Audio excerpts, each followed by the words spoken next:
Good afternoon. Thank you for joining us today.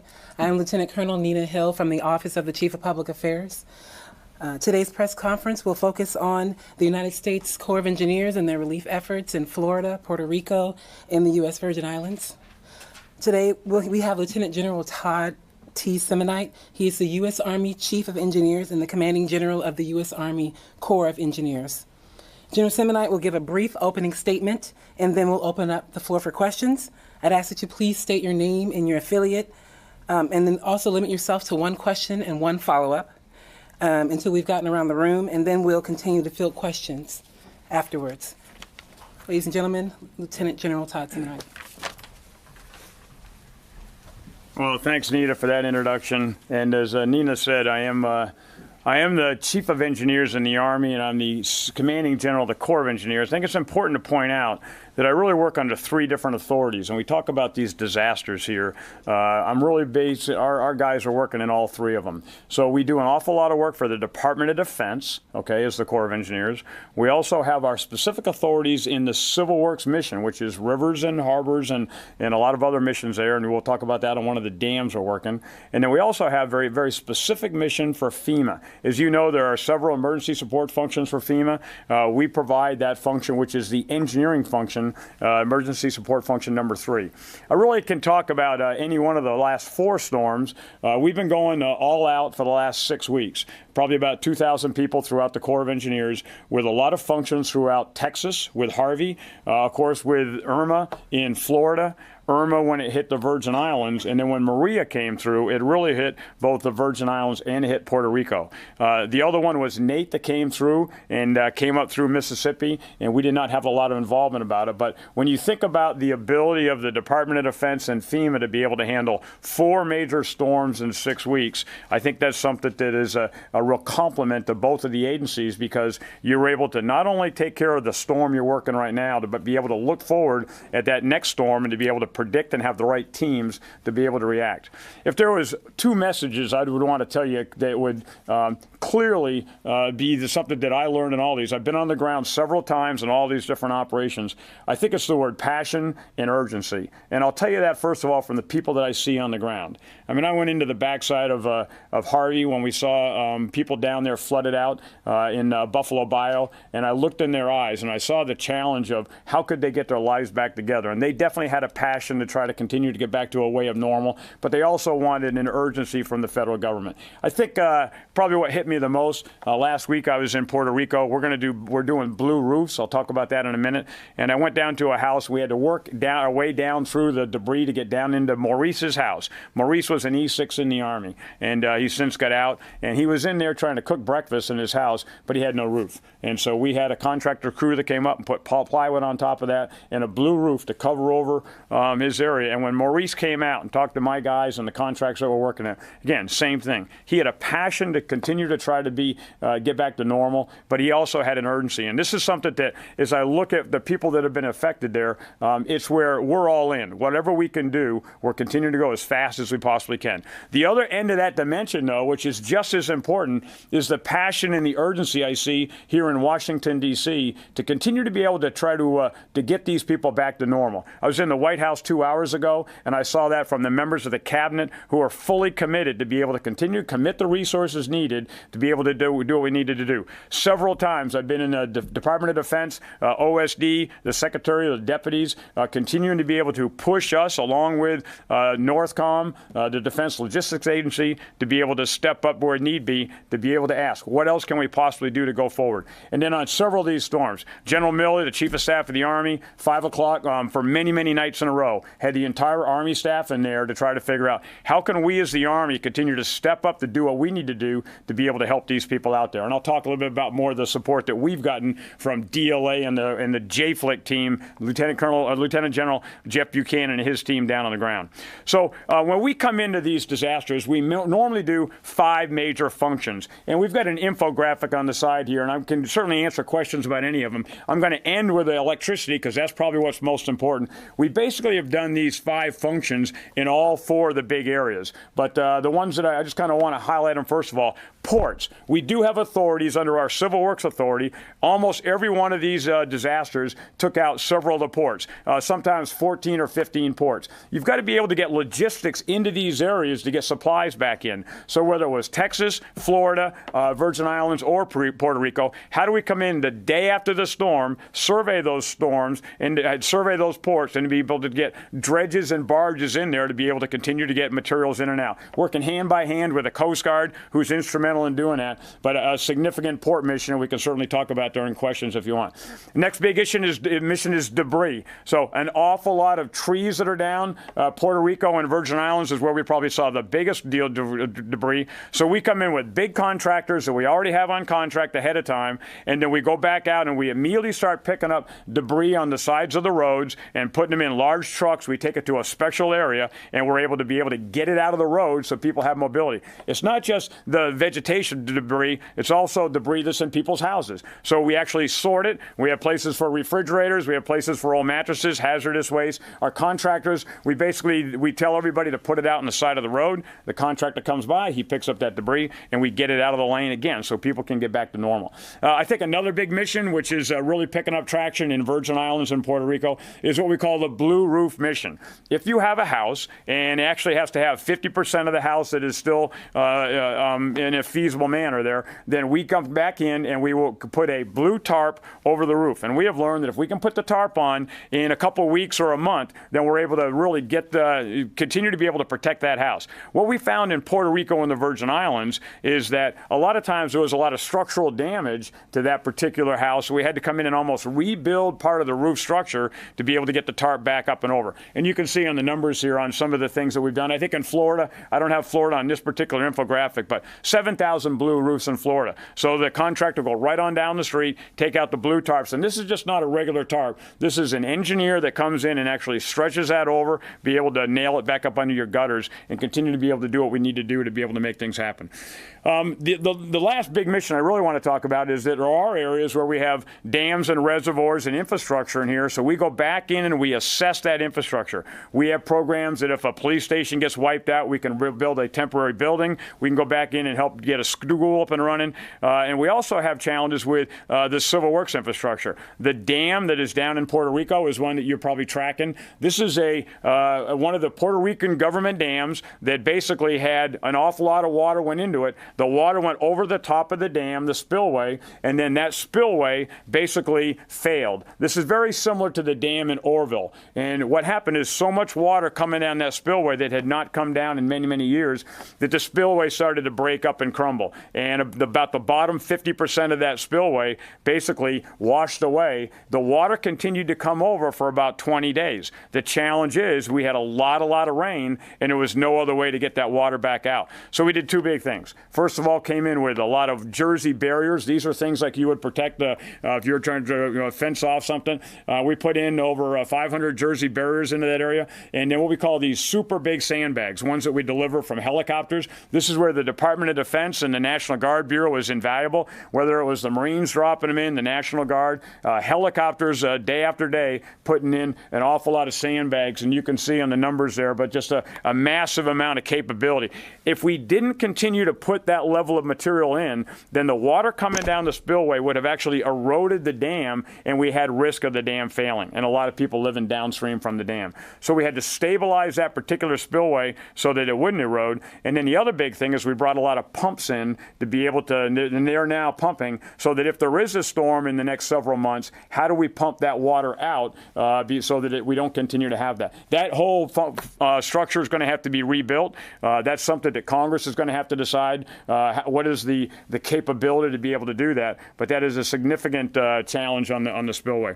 So I think the thing you're probably most interested in is electricity. We've had electrical challenges in Texas and in Florida, but they were quickly taken care of by the governors of those 2 states, and a lot of capability that came into those particular states. Puerto Rico and the Virgin Islands is a completely different paradigm. People have asked me in the last several weeks, why don't you do in Puerto Rico what you could have done in Florida? Because it is an island, and it is very, very hard to just drive hundreds of pole trucks and hundreds of material down into Virgin Islands and down into Puerto Rico. So our strategy here is fourfold, and I'm going to talk about 4 lines of effort, and then we can get into details on any one of those. The first thing is temporary generators. We are putting right now probably about 400 to 500 temporary generators in Puerto Rico. Normally we do 40 to 50. Then they're in there about a week or two, and then we come back in and we take them back out because the grid is back up. This is going to be a massive long-term rebuild of rebuilding the grid in Puerto Rico. So what we are doing is to go all out and put as many generators in we can, maybe in public facilities. The key places is that we got a list from the governor. All the mayors donated to that list, and the list has got about 428 different requirements on it today. I think I got about 10 more today that come in, and so we know exactly what the priorities of the governors are of where should we have electricity. Hospitals are on the top of the list. Then you have water facilities, wastewater facilities. What about things like cell phone tower areas? How do we continue to take care of government facilities? Schools were a big thing to be able to get the schools up and running. So how do you continue to put those generators in? These are not a generator like you would buy at a great big convenience store downtown. This is a generator that's pulled behind an 18-wheeler. Some of these are 30 and 40 feet long. Major generation capability to go back in. As of today, we got 148 of those installed. We've got about another 280 on hand, and we've got about another 130 coming in. This is where there is no lack of generators. And when I need extra help, and we need extra help, the Defense Logistics Agency and FEMA have come forward to be able to continue to fly in, barge in generators to be able to help make that happen. We have a 911 generator crew. I have a battalion. This is the 249th Engineer Battalion. We have it in the Army. And that battalion basically has got a team so that 3 o'clock in the morning, about a weekend ago, we had a clinic on one of the islands in Vieques that went down. A generator went down on there. We put 2 generators on the barge. Our soldiers took that generator over, installed it, and got that back up and running by the end of the day because they had that level of agility to be able to get that generator back in. So how long are those generators going to be there? They're going to be there until the grid gets back up. The goal is to get 100% of power back to everybody on Puerto Rico. It's just that some of these generators could be there for months and months on end. There's another area, and we're trying to look at where are there problems in the system. There are places in Puerto Rico where there were hospitals that had a generator. It's an old generator. So it was actually running. Now what we've done is we've come in with a contractor to service those generators to be able to make sure they're getting the oil change, they're getting the fuel they need. And if in fact we find an older generator that we don't think is going to be able to carry the load, we'll take that generator back out and we'll put a FEMA generator in to be able to make sure that we can continue to have reliable power to those critical facilities. We can't do houses. We're mainly looking at big, large facilities to keep them going. So that's really the temporary generator, and that's kind of this line of effort 1 on this 4 different prong approach. Line of effort 2 is really generation, and this is where we really have our work cut out for us in the long term. Generation is power plants. We need about 2,500 megawatts of power throughout Puerto Rico to be able to restore the power back up to where it was at the beginning of the storm. Today, right now, we've got about 21.6% of that up. The real technical number is about 579 megawatts that's online, and we continue to put 2 or 3 more percent back up and running. But the challenge we have, and I'll refer to the chart over here a little bit, most of the electricity, I'll slide this over a little bit closer here, most of the big power plants are down in the south. And this is where they were built, and so there's an awful lot of generation capability down in the south. Most of the load is up in the north. And to be specific, there are 7 large power plants that normally run off of fossil fuel. There's about 7 power plants that run off of solar or wind, and then there's 21 power plants that actually are hydro, big dams that make electricity with water.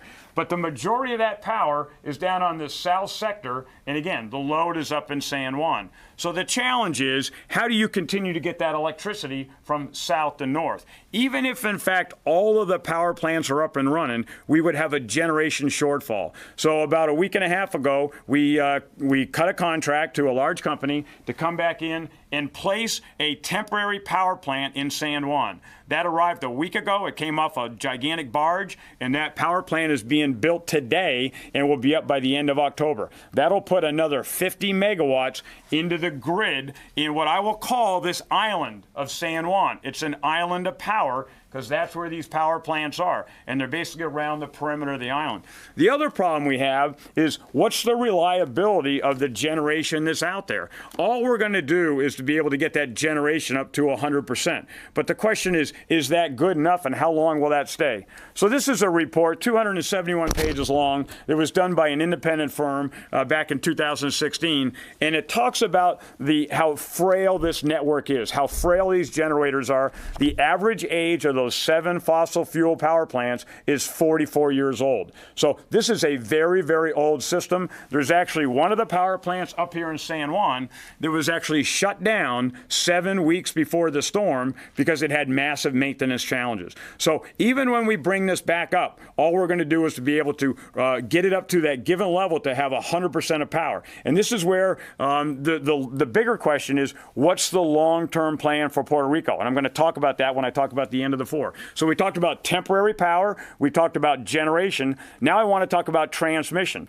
The number one goal right now of what the Corps is doing is to be able to move this electricity that's in the south up to the north. So this is really a grid of transmission lines. Transmission lines are very, very tall towers, about 75 feet high, and they go all throughout Puerto Rico. The blue ones are actually what's called the 230 kV. The red ones are a little bit smaller, but again, very, very large power lines. Most of the transmission is in not bad shape, but there's an awful lot of requirements to continue to be able to get some of these lines up and running. We probably need 3 lines from the south to the north across the mountain to be able to continue to put enough electricity up in San Juan. Today we have 1, so right now the crews are out working the 2nd and 3rd line to be able to continue to move that up. Once we connect south to north, it really is kind of like a network. It's like a table with 4 legs. It's much, much more sturdy because you're able to backfeed those power plants from different sizes. So that's really what the big focus is, to get the transmission up and running. We probably need about 338 towers. These are these 75-foot towers. So the team's building this, and to be able to continue to fly them back in. And then we need an awful lot of connectors and cable as well. But the whole goal is to get the transmission up and running. And I want to stress up here right up front is that we're partners side by side with not only the governor's office, but the Puerto Rico Power Authority, PREPA. And we've got to be able to continue to understand it's their system. We're working side by side to understand what the priorities are. But PREPA's doing an awful lot of work. We've got some of our soldiers in there from one of our battalions in, and then we've got a lot of contractors coming in. The Corps of Engineers just awarded a very, very large contract with $240 million with a capacity to go over $1 billion to the Floor Company. They're mobilizing right now. They're bringing pole trucks in, people, a lot of capability in to be able to get to a total of 435 crews is what we're shooting for between PREPA and our contractors. We also just awarded another large contract from the state of Florida to be able to continue to work to be able to get this transmission up and running. So that's the 3rd big line of effort. But even once we get the transmission running throughout all of Puerto Rico, the problem is going to be, how do you get that down to the people? And that's what we call distribution. So this is when you have houses with power poles, the poles and the lines, to be able to continue to connect those. And this is where the real challenge is. We need 62,000 poles to be able to get this up and running. And we haven't done a 100% assessment of all this, but based on what we assess right now with several different flights over this network and talking to our teammates in PREPA, that was 62,000 poles. We're probably going to need about 6,500 miles of wire. Just imagine 6,500 miles of electrical wire. You say, why can't this be done faster? The average trained crew on a flat football field can probably put 2 poles in a day. You don't have a flat football field. You've got a road with down trees in it, and when you go up to where to replace that line, all these telephone poles are all these power poles are leaning over. All the old cables still on it. So you've got to strip all that back out and completely rebuild that grid. So it's going to take a lot of time for 435 crews to be able to get all of those poles up and running and get them in ground. This is a massive logistics challenge. And so we're bringing in about $150 million right now of cable and poles. This is coming in with a lot of support from the FEMA team and DLA, Defense Logistics Agency. And we've got basically large logistics bases. We'll put one in the east, the north, the south, and the west to be able to receive those. And the challenge is going to be, how do you get them up in the top of some of those mountains to be able to take care about that? You're going to ask, what about time? So this is the challenge. There's some of these lines that we know relatively well. We can drive and see them. The crews have assessed them, and we know where we're at. The governor has made a milestone of trying to get 30% of the Puerto Rican load up by the end of October, and then 50% by the end of November. I personally think those are stretch goals, but we're very, very committed to trying to meet where the governor's at, and all of our guys are going all out with every single thing we can to meet the governor's goals. The challenge is going to be, how do you get past 50%? And I personally think that it's going to go into January and February to get the majority of the back up and running. The challenge is going to be, there's what I call the last mile. Up on one of these mountains, I flew over it last week, there's a couple houses up there that are fed by one line that comes up the side of a cliff. And then it goes down about 2 or 3 miles, and there's 2 houses on the end. It's going to take a long time to get those. I've been saying for a couple of weeks it could take almost up to a year. I'd like to think we could get that done by the end of May, but there are going to be some people on Puerto Rico in very, very remote locations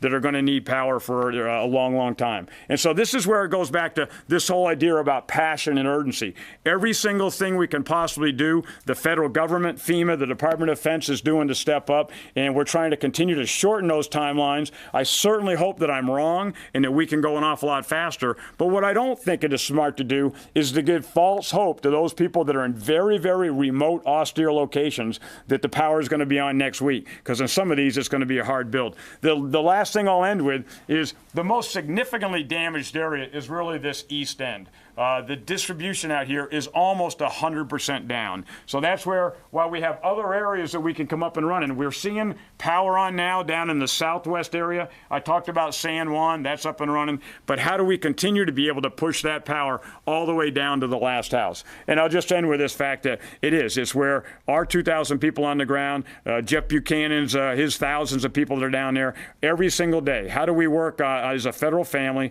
to continue to be able to reach out, understand the requirement, think out of the box, be innovative, and no rest until everybody in Puerto Rico gets 100% power. So with that, I'll pause and we can go into details on anything you want to. Thank you, sir. We'll open the floor for questions. Hi, Phil Stewart from Reuters. You said you just came out of a cabinet meeting. Could you talk about what resources you were asking for, what commitments you got? And then also, Senator Rubio yesterday was quite critical of the Corps and the lack of contracts being distributed. Could you speak a bit about where you are with contracting? Yeah, sure. So the contracts have been awarded. We awarded the big one on Monday. I'm not sure Senator Rubio knew that at the time. And that was the one, the floor contract. Again, the total on that, the cap is about 1.3, but I'm not limited to that. We can go higher if we need to, okay? And then the Power Secure one we awarded on Wednesday. So we basically have got enough capacity inbound to be able to take care of that. The cabinet meeting was really focused on me giving them an update, and it was almost the same exact update I gave you. My mission is to get the response. So how do we continue to respond in accordance with the Stafford Act to basically put back the grid as it was pre-storm? Here's the thing that's different, though. There's a lot of the grid that wasn't built to code. A lot of the grid was damaged. So you talk about this report here. Some of these lines didn't have enough poles. They had too much span between the cables. Some of the poles were cracked by other storms. Some of the channels were out there. There's even some substations that we think were in flooded areas. When we go back in, we're going to do this as the Corps of Engineers would do. We're going to do it to standard. We're going to do it to code, and we're going to continue to bring it up so that it's a system that would be very, very similar to before the storm. I think the big thing that the cabinet is working on right now, and I'm not going to, I don't have a lot of insight as to where the cabinet's going to go with Congress on this, but what is the long-term plan? And that's where I talk about passion. A lot of people in that room today continue to be able to try to talk about where is America going to go and how are they going to figure out how to take care of the people of Puerto Rico. And I'm going to leave that up to the cabinet and the White House, and when they tell me what to do, then I will certainly go back in and change that specification. Just to follow up on that, I mean, you seem to suggest in your briefing and kind of hinted at it just now that you think that even though you're working right now to restore the old system, you seem to be suggesting the old system wasn't really that good. Is there? I'm not suggesting, I'm telling you. The old system was terrible. So does it make sense to spend millions and millions and millions of dollars restoring a system that was terrible? The biggest problem with the old system was generation, really. It was really the power plants. It was these things that are in purple around here that are years and years old, and they actually need an awful lot of, they have a lot of neglect, and they have a lot of backlog maintenance. The system that we're putting in is mainly transmission and distribution. All of those people living around Puerto Rico, they deserve a line down to their house. So we're putting in that system that they're going to need to have. The question really comes back to the investment that's going to meet on generation. And do you go back in? A good example. There's 7 fossil fuel, but as I talked about, 7 solar and wind and 21 hydro. So where does Puerto Rico or the federal government invest? Do you invest in more wind and solar? There's a lot of advantages to wind and solar. Do you invest in more hydro? I think that's some of the question. How do you solve a long-term deficiency in generation maintenance by figuring out how to augment that generation capability? What does the Corps recommend? Right now, we are not to a point to recommend. I've not been in those other power plants. All we know is that we have a gap in San Juan. So the Corps is putting 50 megawatts in right there. We're working very closely with the Department of Energy. They're the real experts when it comes to the grid, and I think they're the ones that we're going to lean on very carefully to figure out what would be the right long-term solution. Yes. Thank you. Hi. Hi, sir. Stephanie Ramos with ABC News. So it's been a month now since Hurricane Maria made landfall on Puerto Rico. As you mentioned, about 20% of the island does have power, and that number has fluctuated. We understand there are challenges on the island to get that power restored, but how did the Corps prepare before the storm hit? Was there some sort of strategy already in place when we knew Hurricane Maria was going to hit Puerto Rico? So of the 5 missions that I kind of laid out, our primary mission when it comes to electricity is the temporary power. So a lot of times we go in before a storm, we go to the hospitals and we write down how much does the hospital need. We'll go to the police station, we'll go to the fire station. We'll have contracts on the shelf. So this was there all before. So the contracts were already before the storm. We basically were ready to activate that contractor and fly generators in. The Corps put 127 people into Puerto Rico and Virgin Islands before the storm, rode through the Category 5 storm, rode through the storm inside a secure building. So we were able to come right back out the next day.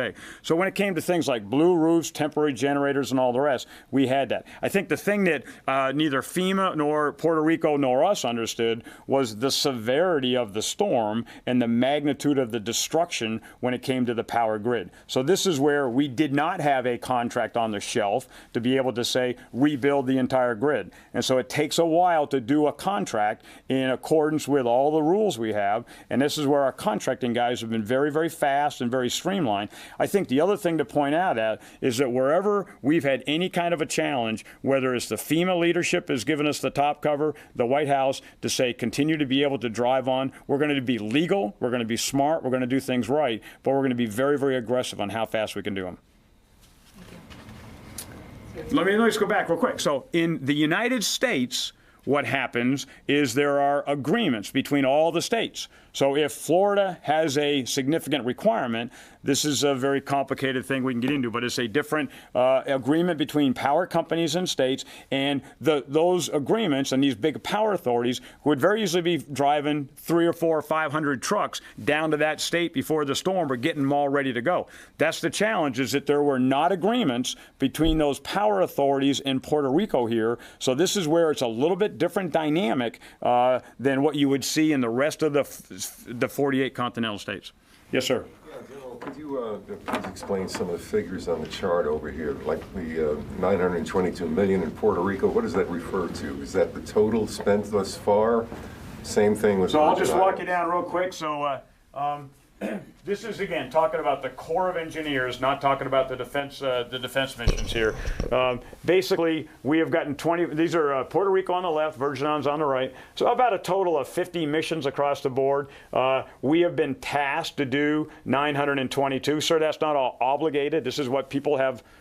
This is just the Corps. Just the Corps. Just the Corps. Just the Corps. Do you have a ballpark figure for how much has been spent thus far by everybody? No, I don't. No. I know right now that we have been asked by FEMA to do somewhere in the $1.2 billion range. And again, I've got a lot of other people in the other ones, but I think today, again, somewhere around 800 or 900 that are out on the ground. This talks about the blue roofs.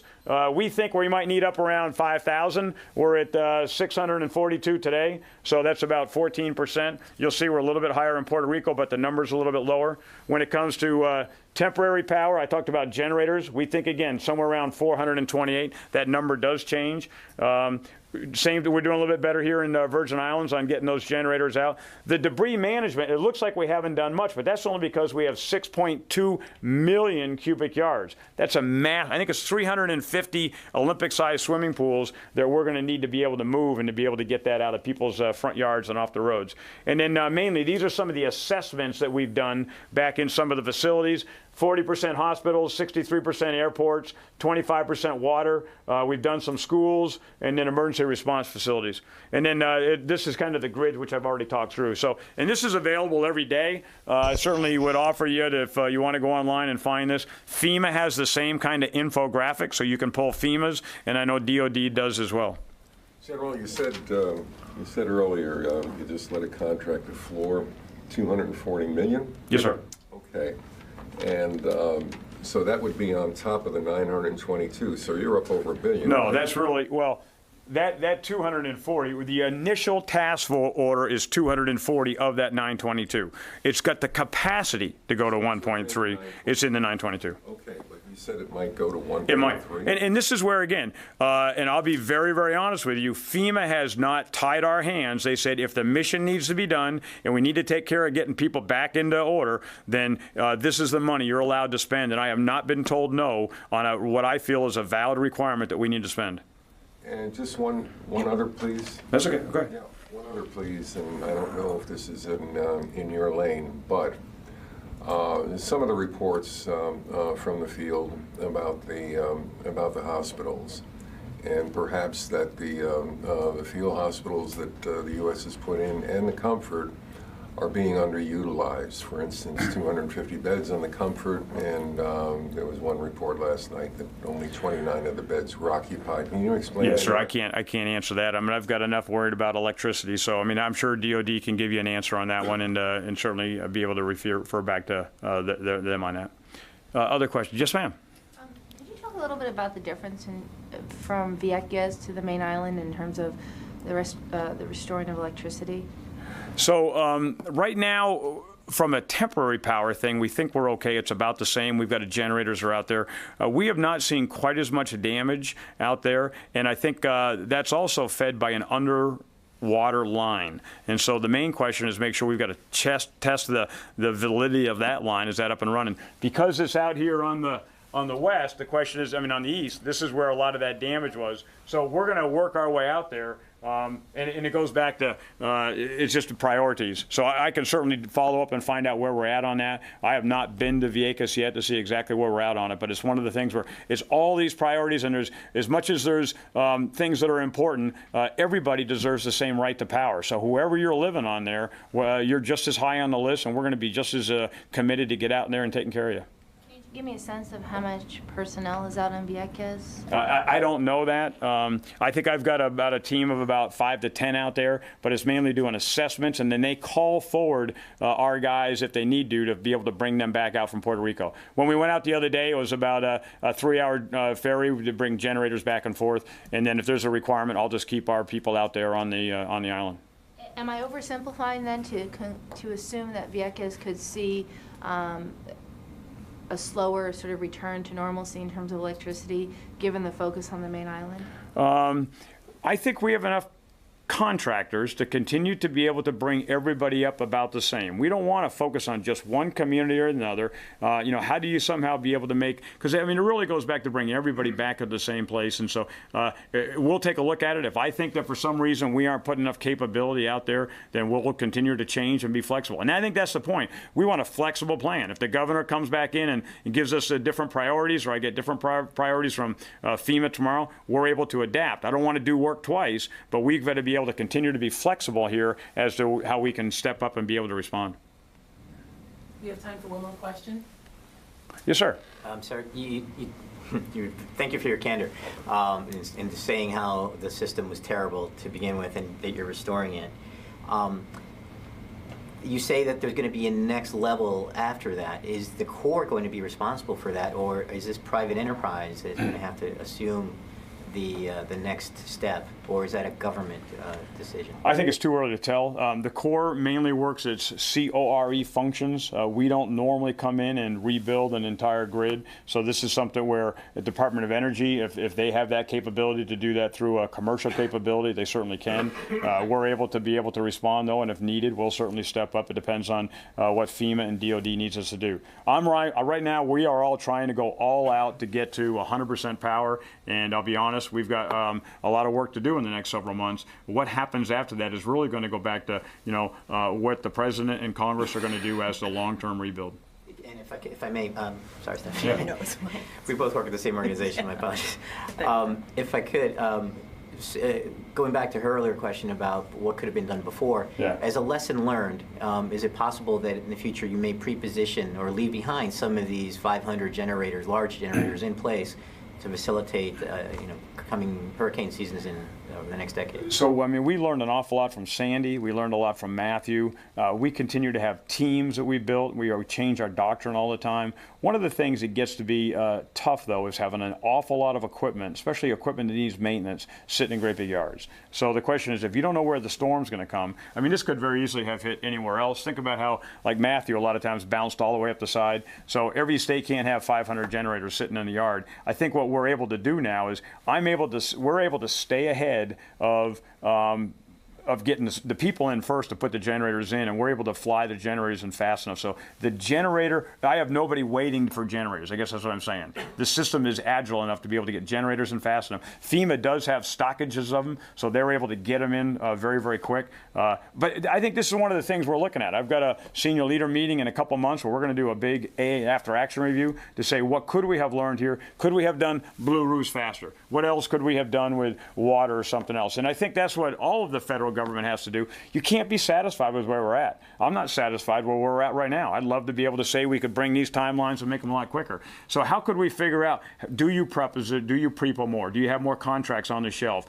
Do you build more capability out there? Every one of these storms is different, and I think the uniqueness of both the deterioration of the grid in Virgin Islands and Puerto Rico, and Virgin Islands has got just as many challenges on electricity as Puerto Rico does, as well as the fact that it's a remote site with a massive logistics requirement, is what makes this one so hard. Thank you, sir. You have any final thoughts? I do. So listen, I certainly want to invite you to come to Puerto Rico or to Virgin Islands or to Florida and see the Corps of Engineers, or I'm sure Department of Defense, to be able to come around. We certainly bring our reporters in and to be able to show you this. It's great to be able to talk about this in Washington, D.C., but until you're on the ground and you're in the back of a Humvee or you're in the back of a vehicle and you see soldiers and airmen and service members out doing the great job, you see our civilians, you see the FEMA employees, it's hard to understand this idea of the passion and the urgency. So I would just encourage you to come ride with us, and we'll certainly put you in a vehicle and show you how generators go in. But if there's anything that we could do to do this faster, we would be doing it. And so this is where it's not because we don't have the support, it's because this is a massive, massive rebuild that is going to take months, and we're going all out, and I'm getting all the help that I need from the federal government. Hey, thanks an awful lot. Can I ask you to clarify one thing? Yeah, sure. One thing. You mentioned earlier that the generators aren't being distributed to, let's say, individuals on the island that are still in the dark. Is that right? That folks that are still in the dark right now, living in those challenging areas of the island, they're not getting generators? There's a time where the grid will be up before we're able to distribute generators to 3.4 million houses. Just think about that, okay? So I mean, that's about how many people are there. So at some point, if we need be, and it's longer than that, then we will continue to keep putting generators in. We're never going to turn the temporary generators off. But I don't see a need to go to every single individual house and putting a generator in there, because I think we're hoping that we'll get the grid up and running as fast as we possibly can. And it's just something that normally, I mean, just the magnitude of the residents and the houses out there, because then you got to be able to, right now we're going to every single generator, we're checking it on, does it have fuel? Does it have all, the right filters, all that kind of, the service requirements. So right now, the main focus of what FEMA and the Corps delivers is generators to some type of a public facility, okay? We could go to large housing areas if there are some. We did this in some of the other storms. If you have 20 families in a large public housing area, we could certainly go to that. We're going to keep working our way down the list. And the question is, we'll just keep going until the grid comes back up. And I think you'll find that the grid will be up before we're able to get down to the list where we're doing individual houses. Okay. Thank you. This is the press conference. If you have any questions, we do have the Public Affairs Officer for USACE here in the room. His name is Captain Ryan Hignite. He can be reached at 402-326-2782. And again, he's here in the room. So if you have any follow-ups, please reach out to him. Thank you again, sir. Okay, great. Hey, thank you, man. Thanks, sir.